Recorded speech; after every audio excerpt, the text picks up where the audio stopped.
Thank you. Nice to see you. Some very familiar faces. Well, thank you very much, and it's an honor to be here today. We have first full day as president. We're back, and we had a great first term, but we're going to have an even better second term, and I think we're going to do things that people will be shocked at. We're starting off with tremendous investment coming into our country at levels that nobody's really ever seen before, and they're very happy with the fact that I won the race and that they feel confident in their investments, and it's big money and high quality people. So my first day back from having a nice life, it's my honor to welcome three of the world's leading technology CEOs. And in the case of Larry Ellison, it's well beyond technology. He's sort of CEO of everything. He's an amazing man and an amazing business person. But to announce the largest AI infrastructure project by far in history, and it's all taking place right here in America. As you know, there's great competition for AI and other things, and they're coming in at the highest level. We're joined by Oracle Executive Chairman Larry Ellison, SoftBank CEO, my friend Masa Yoshi-san, and CEO of OpenAI, and I would say by far the leading expert based on everything I read, Sam Altman. So that's great that you're coming in together. That's a massive group of talent and money. Together, these world-leading technology giants are announcing the formation of Stargate. So put that name down in your books, because I think you're going to hear a lot about it in the future. A new American company that will invest $500 billion at least in AI infrastructure in the United States, and very, very quickly, moving very rapidly, creating over 100,000 American jobs almost immediately. This monumental undertaking is a resounding declaration of confidence in America's potential under a new president. Let me be a new president. I didn't say it, they did. So I appreciate that, fellas. But it'll ensure the future of technology. What we want to do is we want to keep it in this country. China is a competitor and others are competitors. We want it to be in this country, and we're making it available. I'm going to help a lot through emergency declarations, because we have an emergency. We have to get this stuff built. So they have to produce a lot of electricity, and we'll make it possible for them to get that production done very easily at their own plants if they want, where they'll build at the plant, the AI plant, they'll build energy generation, and that will be incredible. But it's technology and artificial intelligence, all made in the USA. Beginning immediately, Stargate will be building the physical and virtual infrastructure to power the next generation of advancements in AI, and this will include the construction of colossal data centers, very, very massive structures. I was in the real estate business. These buildings, these are big, beautiful buildings. They're going to employ a lot of people. And physical campuses in locations currently being scouted nationwide. They're making their choices of locations. I think they have their choice. I'd like to ask Larry, Sam, and Masa to say a few words and just talk about a little bit about what they're doing, and if you have any questions, and then we'll go into a couple of other subjects also. But this is, to me, a very big thing. $500 billion Stargate project. I think it's going to be something that's very special. It'll lead to something that could be the biggest of all. So, Larry, maybe we'll start with you, and we'll go down the line. Thank you. Okay. Thank you, Mr. President. Thank you, sir. Thank you, Mr. President. We certainly couldn't do this without you. It would simply be impossible. AI holds incredible promise for all of us, for every American. We've actually been working with OpenAI for a while and with Masa for a while. The data centers are actually under construction. The first of them are under construction in Texas.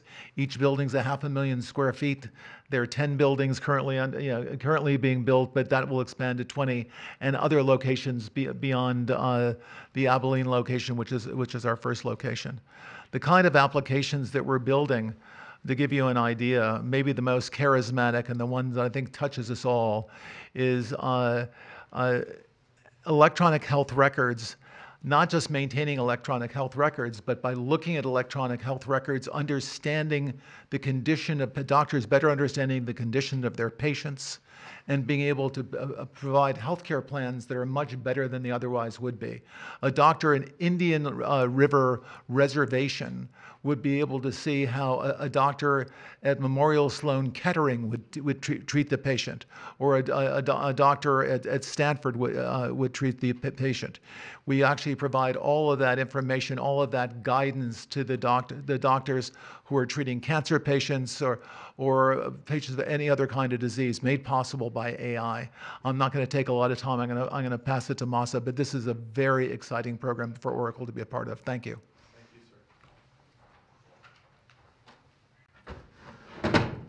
Thank you. That really helpful. That's good. That's great. I feel tall now. Thank you. Well, Mr. President, last month I came to celebrate your winning and promised that we will invest $100 billion.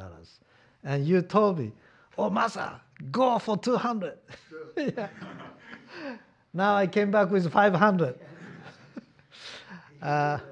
Because this is the, as you said yesterday, this is the beginning of golden age of America. This is one great example, I think, right? We wouldn't have decided to do this. I think so. This is the beginning of golden age. We wouldn't have decided unless you won. And yesterday we agreed, we signed to make this happen. That's great. Because of this day. Very nice. So we would make this happen. We would immediately start deploying $100 billion with a goal of making $500 billion within next 4 years, within your term. Yeah. Right? Because of your success. So we are very, very excited to do this. And our partner is, of course, SoftBank, OpenAI, Oracle, and additionally investing partner with MGX. On top of that, we have the technology partner NVIDIA, and of course Microsoft has been very, very supportive to Sam and continue to support all our success. This is not just for business. As Larry said, this will help people's life. This will help solving many, many issues, difficult things that otherwise we could not have solved with the power of AI. I think AGI is coming very, very soon. And then after that, that's not the goal. After that, artificial super intelligence will come to solve the issues that mankind would never ever have thought that we could solve. Well, this is the beginning of our golden age. Thank you very much. Thank you very much. Fantastic. Sam. I don't have too much to add, but I did want to say I'm thrilled we get to do this in the United States of America. I think this will be the most important project of this era. And as Masa said, for AGI to get built here, to create hundreds of thousands of jobs, to create a new industry centered here, we wouldn't be able to do this without you, Mr. President. And I'm thrilled that we get to. I think it'll be an exciting project. I think we'll be able to do all of the wonderful things that these guys talked about. But the fact that we get to do this in the United States is, I think, wonderful. So thank you very much. Could you just say one word? I hear so many positive things about what it's going to do for medical research and for solving things, cancer and all the different problems. How will AI help us with the fight against various problems, diseases, etc.? these guys can maybe share more about some of the work they're doing there. I think they'll jointly be some of the leaders about driving progress here. But I believe that as this technology progresses, we will see diseases get cured at an unprecedented rate. We will be amazed at how quickly we're curing this cancer and that one and heart disease, and what this will do for the ability to deliver very high quality healthcare, the costs, but really to cure the diseases at a rapid rate, I think will be among the most important things this technology does. Be great. Very good. Thank you. Can I sneak in and answer that question, Mr. President? So we're currently working on. Should I step on this? Okay. All right. No. I'm not that tall. I'm not that tall. I'm not that tall. I'm not. You look even better. Thank you, Mr. President. One of the most exciting things we're working on, using the tools that Sam and Masa are providing, is a cancer vaccine. It's very interesting. It turns out, I'll be quick, all of our cancers, cancer tumors, little fragments of those tumors float around in your blood. So you can do early cancer detection. If you can do using AI, you can do early cancer detection with a blood test. And using AI to look at the blood test, you can find the cancers that are actually seriously threatening the person. So we can, again, cancer diagnosis using AI has the promise of just being a simple blood test. Then beyond that, once we gene sequence that cancer tumor, you can then vaccinate the person, design a vaccine for every individual person to vaccinate them against that cancer.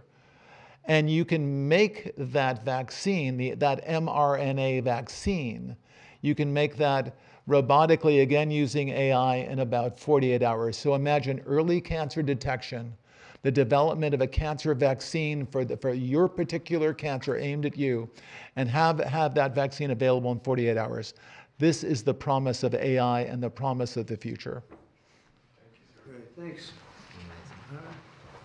Great. Thank you, sir.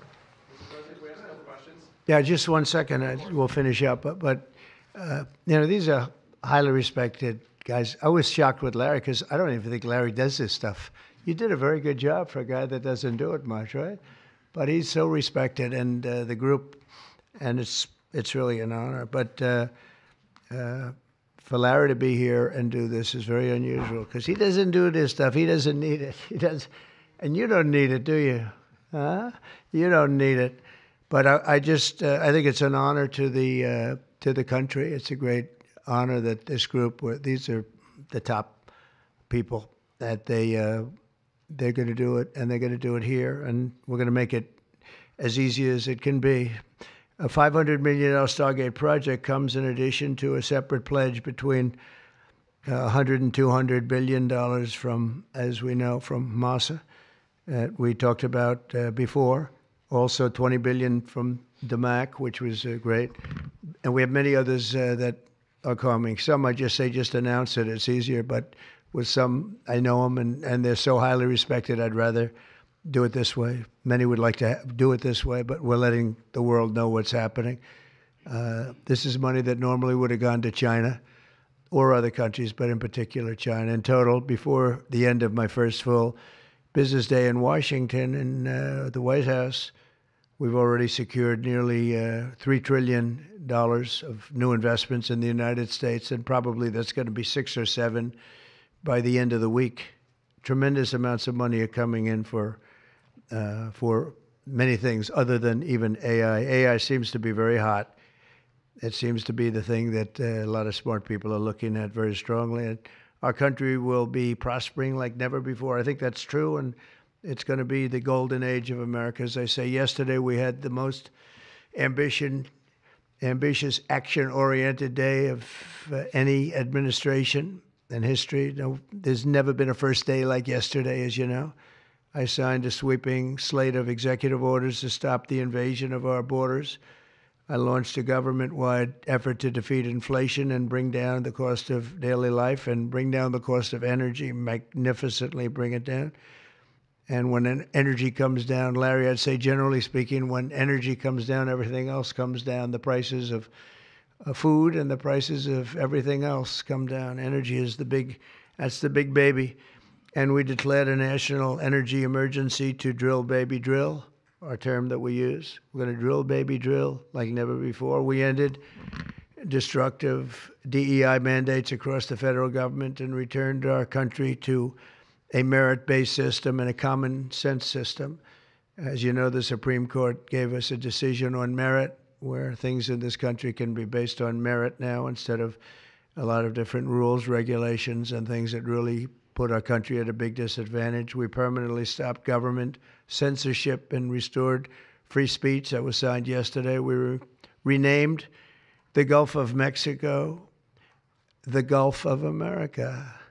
Sounds so beautiful, the Gulf of America, and returned the name of a great president, William McKinley, to Mount McKinley. They took off the name, and he was actually a great president. He was a very, very successful businessman. He ran for governor of Ohio. He won and did a great job as governor, ran for president, and he won. He was assassinated, ultimately, in his second term, unfortunately. But he was the tariff king, and I don't think he was as bad as I am. I think I believe in him even more than him, but he believed in him very strongly.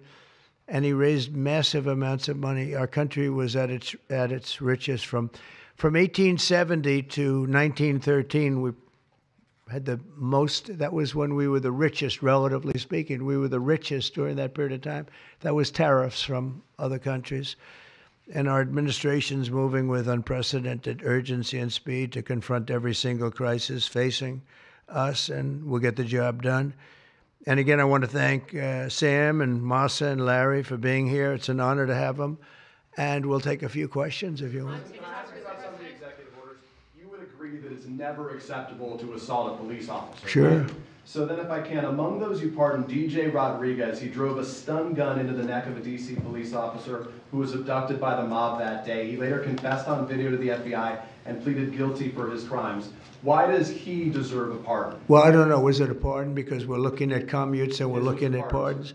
Okay, well, we'll take a look at everything. But I can say this. Murderers today are not even charged. You have murderers that aren't charged all over. You take a look at what's gone on in Philadelphia, take a look at what's gone on in L.A., where people murder people and they don't get charged. These people have already served years in prison, and they've served them viciously. It's a disgusting prison. It's been horrible. It's inhumane. It's been a terrible, terrible thing. I also say this. You go to Portland, where they wrapped police officers, shot police officers, nothing happened to anybody. You go to Seattle, where they took over a big chunk of the city and people died. Portland, a lot of people died. Wait a minute. And you go also, take a look at Minneapolis, because I was there and I watched it. And if I didn't bring in the National Guard, that city wouldn't even exist today. People were killed and nobody went to jail. So these people have already served a long period of time, and I made a decision to give a pardon. Joe Biden gave a pardon yesterday to a lot of criminals. These are criminals that he gave a pardon to, and you should be asking that question. Why did he give a pardon to all of these people that committed crimes? Why did he give a pardon to the J6 Unselect Committee when they burned and destroyed all documents which showed that they did what was wrong, not me? Wait a minute. Why did they give a pardon to all of his relatives? His brother, who made millions of dollars, to all these different people, he gave pardons. That's the question you should be answering. All right, go ahead. Yeah, please. If I could just, can I just follow up really fast? Steve, can I just follow up on that really fast? No. That's enough. Go ahead. You said you will. Tell us about your meeting with Speaker Johnson, Senator Thune. Did you reach any conclusion on this one big? Pretty much. I think we have a good situation now. It's been in some ways made simpler by Los Angeles because they're going to need a lot of money. And generally speaking, I think you'll find that a lot of Democrats are going to be asking for help. So I think maybe that makes it more one-sided. I think we're going to do very well. Look, we're going to take care of Los Angeles. I'm going there. I'm going to North Carolina, which has been abandoned by the Democrats. And I'm going to North Carolina, very importantly, first. I'll be there on Friday. And then I'm going from there to Los Angeles, and then I'm going to Nevada, and I'm really going to Nevada to thank them for the vote because we won Nevada overwhelmingly, and that's usually a Democrat vote. And I just want to go there to thank the people of Nevada for the big vote. So we'll be making that. Yeah, please. Mr. President, the leaders of the Proud Boys and the Oath Keepers were freed following their pardons yesterday. At the time, back in 2021, you urged them to stand back and stand by. Is there now a place for them in the political conversation? Well, we have to see. They've been given a pardon. I thought their sentences were ridiculous and excessive. One of the guys took down a flag that was an anti-American flag, and he was given years in jail. I don't know the exact number, but he was given many years in jail. I thought it was very excessive. And at least the cases that we looked at, these were people that actually love our country, so we thought a pardon would be appropriate, yeah. Mr. President, is it also true in your conversations with Republicans today that you asked them to consider recess appointments for cabinet officials? I think, yeah, if it's needed. I don't think it's going to be needed. Marco, as you know, got passed overwhelmingly with 99-0, which is pretty amazing. Marco's going to do a great job, Secretary of State. But he just got, I guess he was the first one and just got approved. That's some vote, 99-0, and the nothing was a vote that he would have gotten if we wanted to do it. But you know whose vote that was, who's doing a great job right now as vice president. Did you also talk about some sort of a trade or a deal involving wildfire relief in extension for a debt? Well, what I really want to have done, I was talking about this with the guys back in the Oval Office. Los Angeles has massive amounts of water available to it. All they have to do is turn the valve, and that's the valve coming back from and down from the Pacific Northwest, where millions of gallons of water a week and a day, even in many cases, pours into California, goes all through California down to Los Angeles. And they turned it off. It's off now. The valve it turns toward the Pacific Ocean, and all that water goes pouring into the Pacific Ocean. If they did what I told them to do, they wouldn't do it because politically they didn't think it was good. I think it's great politically. I think they're dead politically. What they've done, they've destroyed the city. What they've done to that city is unbelievable. The sprinklers, their sprinklers in there like these right here that you see, none of them had any water in them. They didn't have any water. The fire hydrants, 40% of them had no water. The brush was just dry. Everything was dry. The sprinklers on the lawn weren't allowed to even be used. So, you know, everything was dry, and it was an inferno. They created an inferno. So we're demanding that they turn the valve back toward Los Angeles right now. It's not even believable that they haven't done it. Just so you know, they have a valve. And it turns like, think of a sink, but multiply it times many thousands of times the size of it. It's massive. And you turn it back toward Los Angeles. Why aren't they doing it? They either have a death wish, they're stupid, or there's something else going on that we don't understand. But we want the water that they're throwing away to be used for California. And that includes the farmers of California. You know, when you drive up north, you see all of the land. I couldn't believe it. I was with Devin Nunes when he was a congressman and some other congressmen from the area, and we're driving up and we're on the highway, and I keep looking at these farms, and the land is bone dry, and then you'd see an acre, about an acre or 2 acres, with the most beautiful green plants growing in it, the most beautiful it's rich stuff. And you look at the soil, and it's so rich. That soil is almost the equivalent to like Iowa soil. It's phenomenal, but it's got no water. But the reason it has no water, I said, do you have a drought? No. I said, what do you mean you don't have a drought? Look at the thing. It's dry as a bone. The reason you have like an acre is because they say you can farm 1 acre, but no more, because they didn't want to waste water. But they throw the water into the Pacific Ocean. These people are crazy.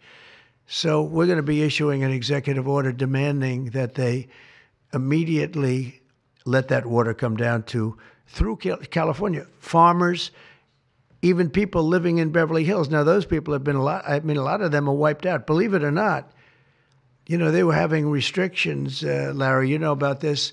they wanted to restrict you to 38 gallons of water a day. That sounds like a lot, but it's not. When you're a rich person and you like to take a shower, 38 gallons doesn't last very long. And they have all this water, and it's really good water. Up high, Pacific Northwest, some comes in from Canada, a nice country, by the way, comes in from Canada, and it comes all the way through California, and they're restricting it. You even have the half pipes, the half pipes, the cut pipes, big ones, bigger than this room, and they're going all the way down, and they're bone dry, and they could be loaded up with water. No, but isn't it incredible that they don't do it? And it's to protect the Delta smelt. It's a fish that's doing poorly anyway. But I said, how are you protecting the Delta smelt by not giving it water? It's a fish. It needs water. Nobody can answer that question. On TikTok, Mr. President, Well, let me do this first. are you open to Elon buying TikTok? Say it? Are you open to Elon buying TikTok? I would be if he wanted to buy it, And yeah. on your inauguration, I'd like Larry to buy it too. I have the right to make a deal. So the deal I'm thinking about, Larry, let's negotiate in front of the media.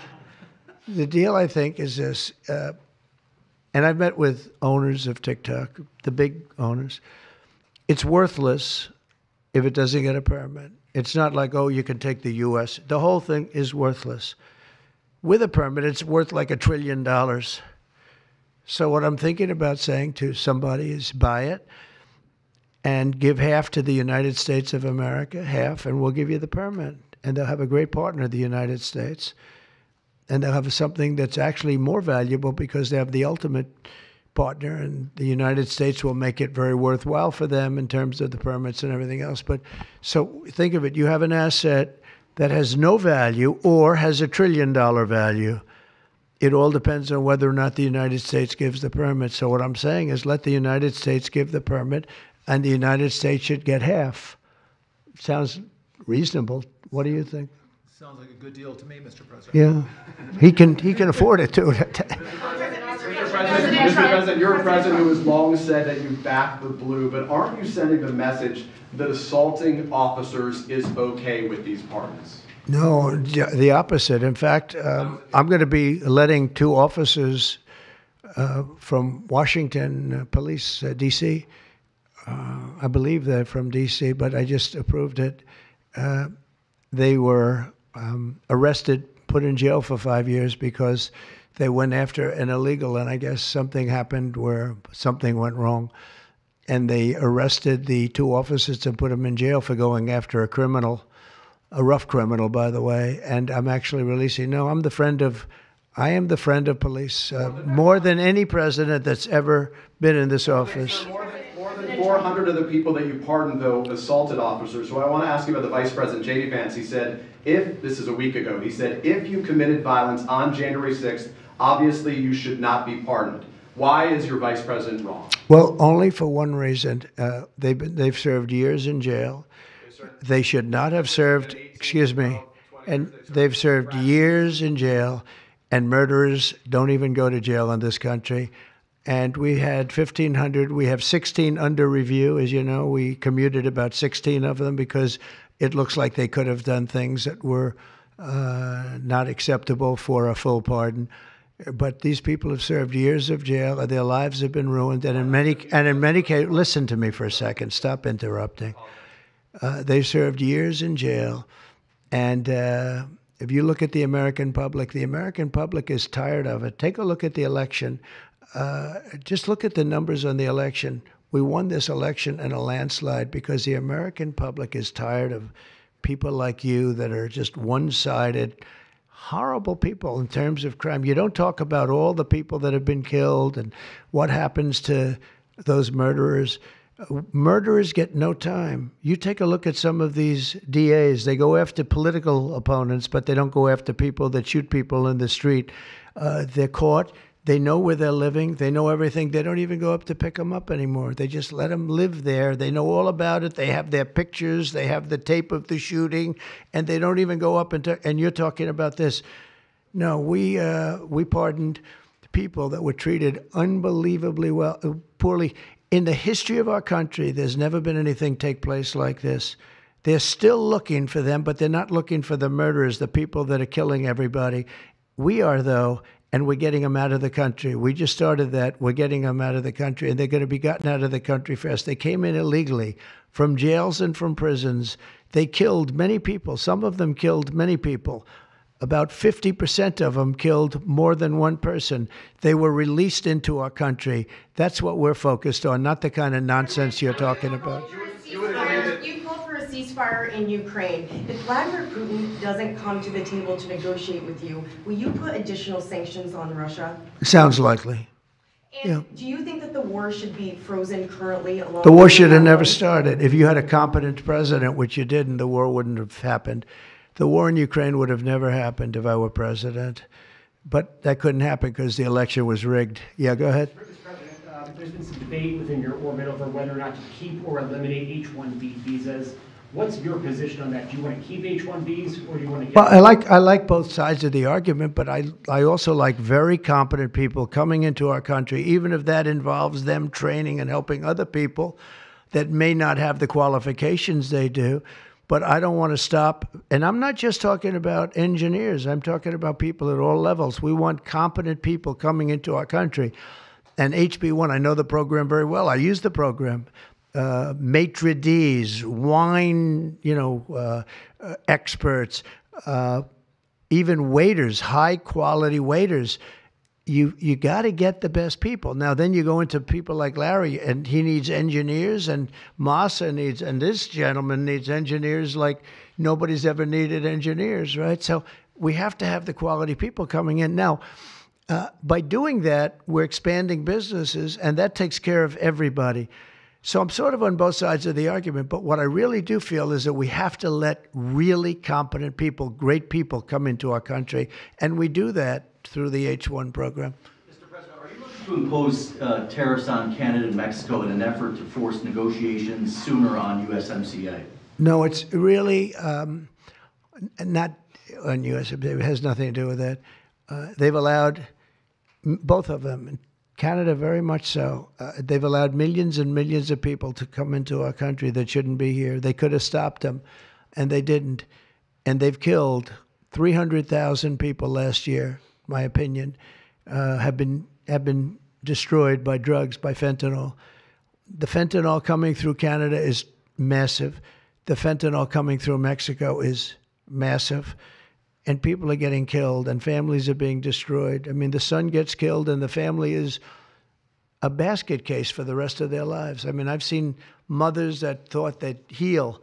They never heal. They say it gets worse with time. It gets worse with time. They lose their boy. They lose their baby. They lose their young daughter to fentanyl poisoning. And I had that talk with President Xi the other day, too, of China. I said, we don't want that crap in our country. We got to stop it. I would have stopped it. I had a deal with him where he was going to give the maximum penalty, which in China is the death penalty for drug dealing. And he was all said he was going to give the maximum penalty to fentanyl dealers. If they send to the United States, they were going to get the death penalty. And, of course, Biden didn't pick that up. I had that deal all done. It was all wrapped up. We were going to have it done. And then the election went, let's put it nicely, didn't go the proper way. I'm trying to be nice about it. It was rigged. And we had an incompetent president elected, and he never followed up on that deal. But he should have followed up, because if they got the death penalty, they wouldn't be sending fentanyl to Mexico, Canada, and other places. Mr. President, how much will We're thinking about that, too. We're talking about a tariff of 10% on China based on the fact that they're sending fentanyl to Mexico and Canada. When did you write that letter to you, sir? How soon on those tariffs? Probably February 1st is the date we're looking at. For Mexico and China, we're talking about approximately 25%. Do you have an update on the Gaza ceasefire? And are you planning to travel to the Middle East soon? We're thinking about going to the Middle East, not yet. We have a thing called the hostages are coming back going on right now, and they are coming back. Some of them have been very damaged. You look at the young lady with her hand practically blown off.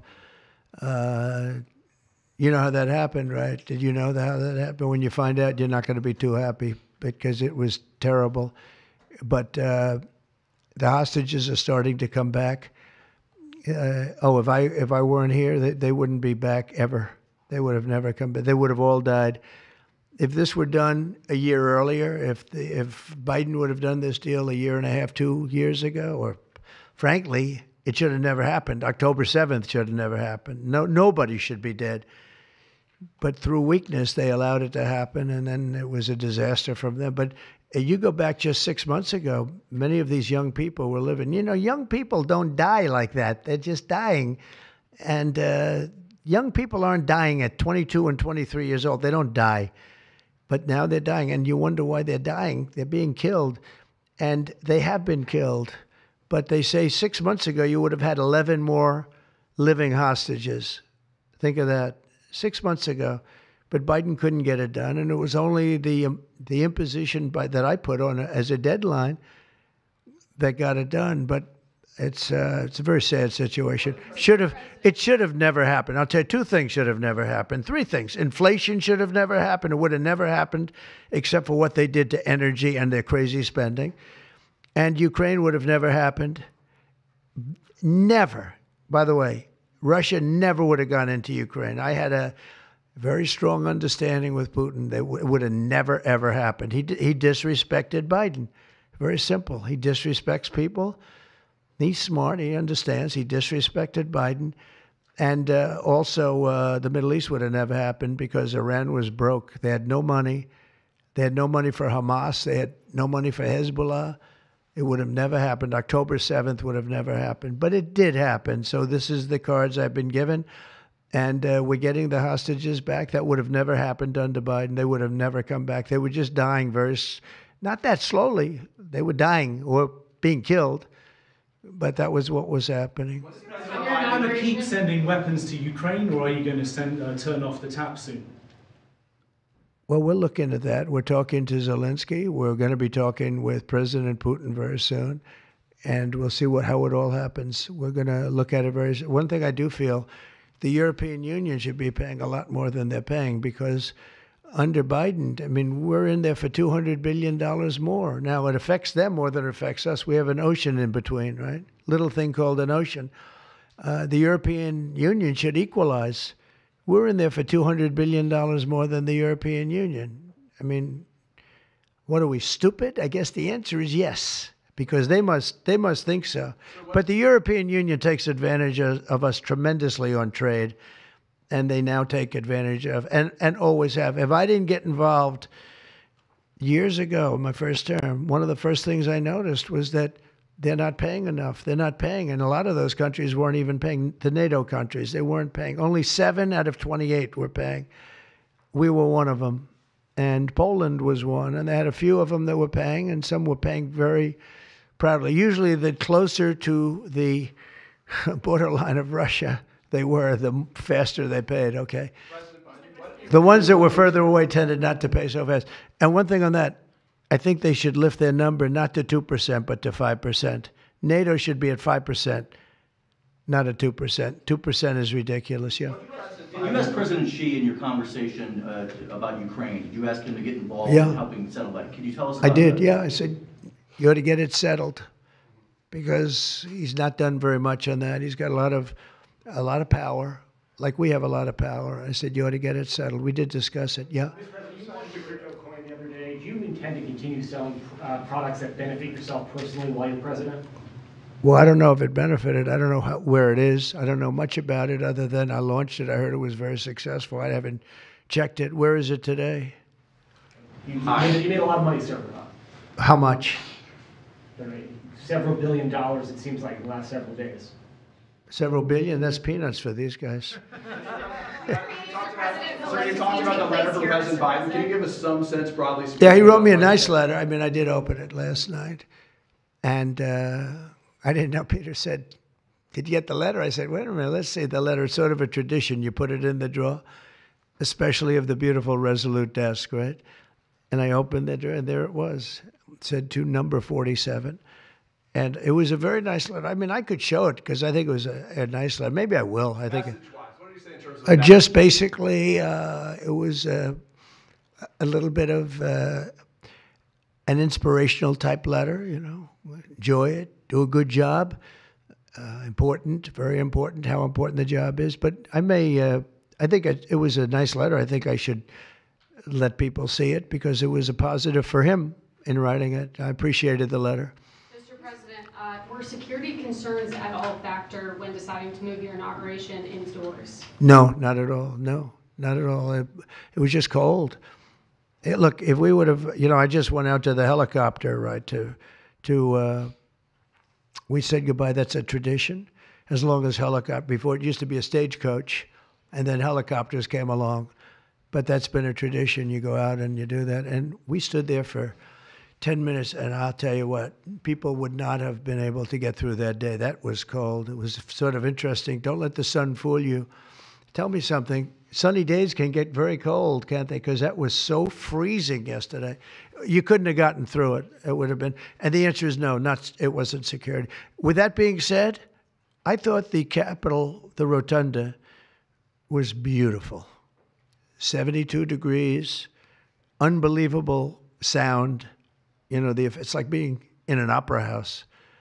I could see people wanting to do it there rather than outside. Why did you remove John Bolton's security clearance, sir?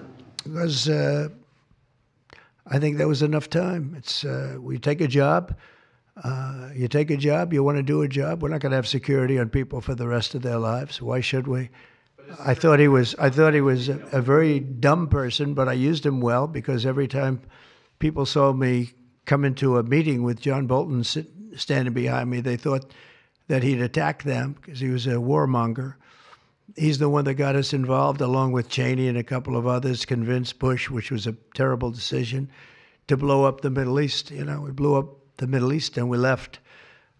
We got nothing out of it except a lot of death. We killed a lot of people.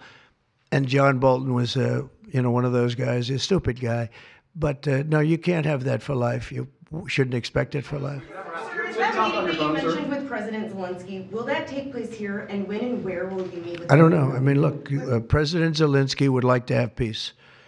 He's told me that very strongly. He'd like to have peace, but it takes two to tango. We'll see what happens. When will you meet with President Putin? Anytime they want, I'll meet. I'd like to see that end. Millions of people are being killed, and they're being killed.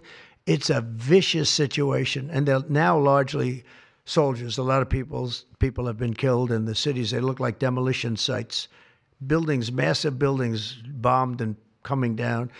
The thing with Ukraine is that many more people died than you're reporting. You're not reporting the real numbers, and I'm not blaming you for that. I'm blaming maybe our government for not wanting to release those numbers. Many more people died than what you know about. When those big buildings come down and they say 2 people were injured, no. Many people, thousands of people are being killed. But the real killing now is on the war front. It's a very flat land. And the only thing that stops a bullet is somebody's body. And you have young soldiers. So Russia's lost about 800,000 soldiers now. Ukraine's lost about 600 or 700,000. I think the numbers are low that they're giving out. But they've lost massive numbers of young soldiers. And that war should stop. It's very flat. It's beautiful farmland, and it's flat and really beautiful in a different kind of a way, but they don't have any protection. The only thing that stops a bullet is a body, and those bodies are stopping a lot of bullets, and they're being decimated, both sides. In your conversation with President Xi, what did you tell him in terms of when to expect tariffs, and what can he do to avoid them? About which one? Your About tariffs? conversation We didn't talk too much about tariffs, other than he knows where I stand. Look, I put large tariffs on China. I've taken in hundreds of billions of dollars. Until I was president, China never paid not 10 cents to the United States. With me, they paid hundreds of $600 billion or so, or more than that even, of tariffs. And if I didn't do that, you wouldn't have a steel mill open in the United States right now. You wouldn't have one steel mill open in the United States. So what I did is I saved the steel industry. I saved other industries too with other tariffs. Other countries are big abusers also. It's not just China. China's an abuser, but the European Union is very, very bad to us. They treat us very, very badly. They don't take our cars. They don't take our cars at all. They don't take our farm products, essentially. They don't take very much. We have a $350 billion deficit with the European Union. They treat us very, very badly. So they're going to be in for tariffs. It's the only way you're going to get back. It's the only way you're going to get fairness. You can't get fairness unless you do that. But the European Union's treated us very badly. But essentially, everybody treats us badly. You know, everybody treats us badly. Yes, go ahead. Because we allow them to. Because we've had stupid people doing this, and we can't have. I'd like to have these three people negotiate for us, just for 1 week, and we'd be a rich country again. But we'll be rich. Mr. President, on AI data centers, will you rescind President Biden's executive order that opens up federal land? On which centers? On data centers. Will you rescind President Biden's executive order that opens up federal lands for data centers and energy production? No, I wouldn't do that. That sounds to me like it's something that I would like. I'd like to see federal lands opened up for data centers. I think they're going to be very important. Again, we have a lot of competition for that. So it's an honor to have these three great people, great CEOs and great geniuses, all three. It's an honor that they want to come to our country, but we're going to make it as easy as we can for them because other countries want them to. I'm going to have to go now. Thank you all very much. Thank you. Question, do you have TikTok on your phone? No, but I think I might put it there. I think I'll get it right now. By the way, again, we won the young vote. I think I won it through TikTok. So I have a warm spot in my heart for TikTok. Okay? Thank you. Thank you very much. Thank you, Mr. President.